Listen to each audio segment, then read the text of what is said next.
Have you ever felt that the world around you is more than what you just see? Have you ever felt that to truly experience reality would be beyond books and videos, but something that you can experience deep within yourself? Have you perhaps experienced that if I were to find God, I would not find God in the heavens, but within myself? This and many further questions, many further explorations have been done by Professor Chittick in this amazing book, Science of the Cosmos, Science of the Soul. This is truly an amazing book. But before that, hi, I'm Arif Akil. I'm a beginner student in religion, philosophy, mysticism, Sufism. And recently I have been exploring books like these, where I've been trying to get a glimpse of what reality is. Based on what I have come across, it is so profound that I find it most obligatory upon me to share it with the world. And in this particular book, Professor Chittick explores what is reality. Have we thought about what is reality? Or is it something so self-evident that I needn't even question? I know what is real. Anything that I see, touch, smell, feel is real. Is there anything beyond that? Perhaps. That's how we've been conditioned for reality. That's how we experience reality. That's how we've been taught by reality. That's how science states reality is. However, Professor Chittick's experience is he has been reading and translating works of the philosophers and mystics. Philosophers and mystics like Ibn Arabi, Rumi, Kashani, Mullah Sadra. And then he said, after doing that for decades, he said, well, how did reality appear to them? What was real to them? How did they know reality? How did they just know? Period. So how do we know? So he went a level deeper, went a level below, and how is it that we know? And when it comes to knowing, there is this tradition of, well, how we just know. And it's so fascinating because I never thought about it till it was described by Professor Chittick. And that there are two ways of knowing. There is knowing what somebody tells me and I assume it, and I know it till I verify it for myself. And Chittick has described this as transmitted knowledge, what has been told to me, versus something that I know with the depths of my being for it to be true. Now, when it comes to something told to me, a lot of the things that I know is being told to me. Language.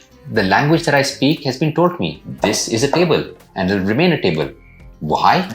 It just is. In another language, it's called maze. In another language, it's called something else. Why? Because it's just so. The nature of language is it's got to be transmitted.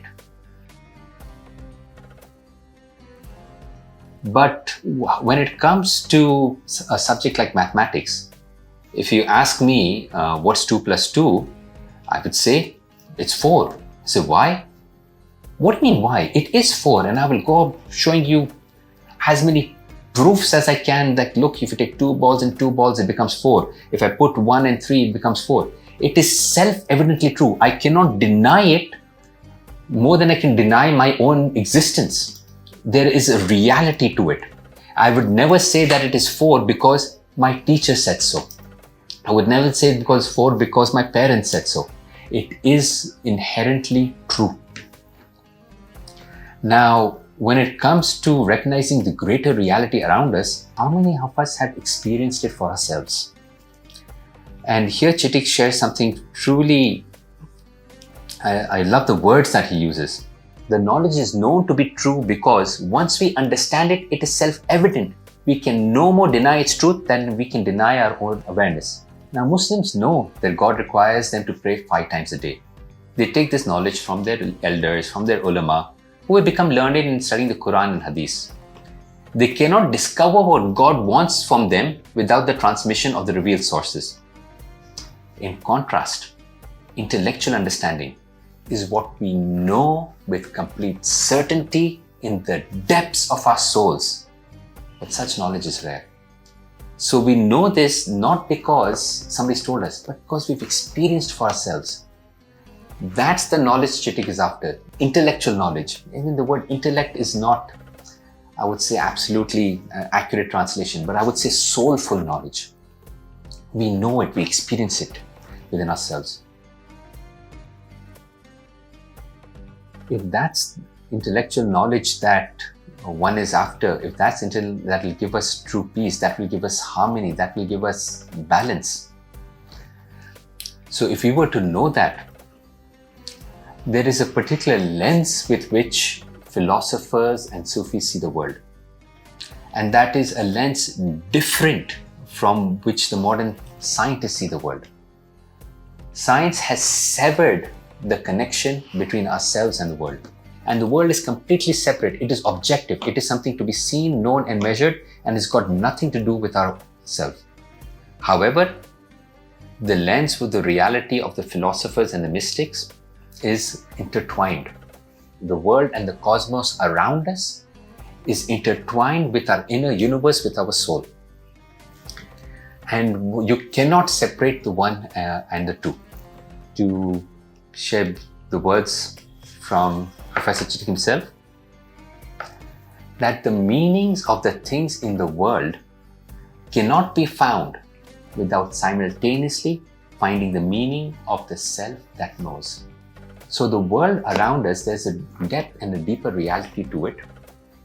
And our self, there's a depth and a deeper inner universe to it. The reality behind the world, the depth within ourselves, within our soul, are both reflections of the true greater reality that we are connected with. The more we understand ourself and our soul, the more we'll understand the cosmos around us. The more we understand the cosmos and the reality behind the cosmos, we will begin to understand and experience the inner universe within.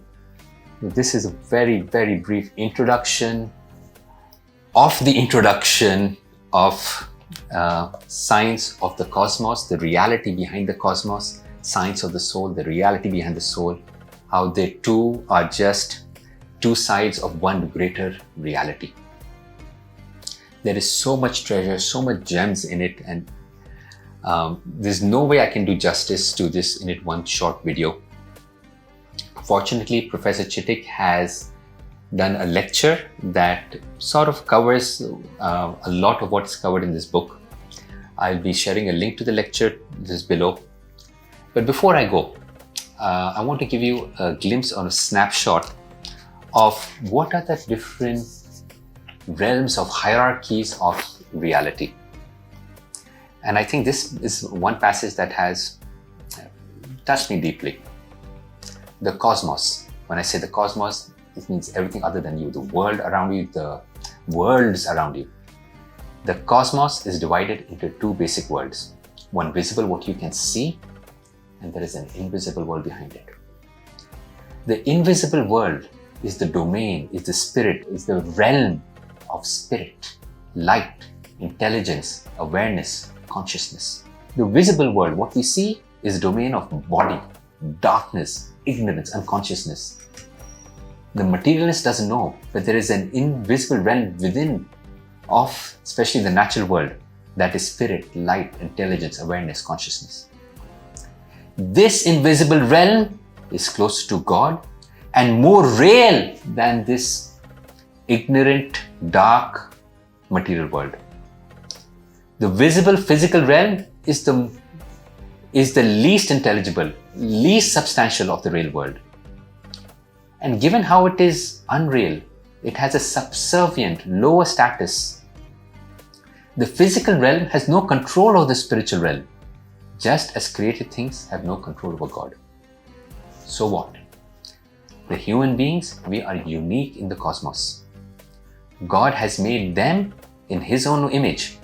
He has taught them all the names. As a result, everything found in the external universe is also found in essence, in reality, in the human self known as the fitra. If this is a subject or topic that excites you, certainly one to explore slowly. It's only 100 pages, but sometimes it feels like 1,000. At least a book that I could not complete in one sitting. but certainly a book worth keeping. Certainly a book keeping your shelf in your bookshelves, so that you or perhaps someone in your family may explore. And when the time is right, indeed this book will speak with you and will connect with you. Truly hope you found this beneficial. I really wanted to get the word out on this wealth of material out there, and I hope to be continue to doing so. Till my next video, take care, keep reflecting. Goodbye.